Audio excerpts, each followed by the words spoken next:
மழைக்கு முன்பாக வீடு செல்ல அவசரம். கார் சக்கரம் உடைந்து குடும்பமே காயம். தாம்பரம் அருகே மழை வருவதற்கு முன்பாக காரில் வீட்டுக்கு செல்ல முயன்ற குடும்பத்தினர் காரின் சக்கரம் உடைந்து விபத்து ஏற்பட்டது.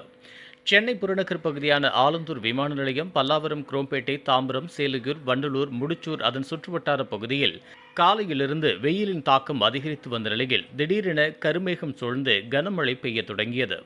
இந்த நிலையில் முடிச்சூரிலிருந்து தாம்பரம் நோக்கி காரில் ஒரு குடும்பத்தினர் வந்து கொண்டிருந்த போது திடீரென இடது பக்கம் காரின் சக்கரம் உடைந்து விழுந்து விபத்து ஏற்பட்டுள்ளது.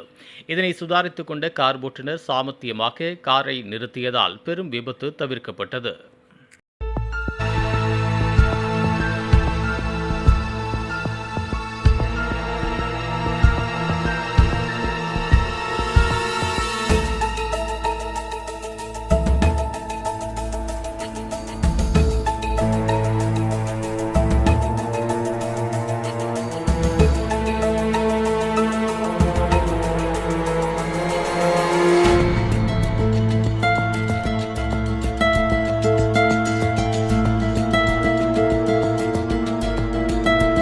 இதுபோன்ற உள்ளூர் செய்திகள், மாநில செய்திகள் மற்றும் பயனுள்ள தகவல்களை உடனுக்குடன் தெரிந்து கொள்ள GST ஆன்லைன் மீடியாவை இலவசமாக சப்ஸ்கிரைப் செய்து கொள்ளுங்கள்.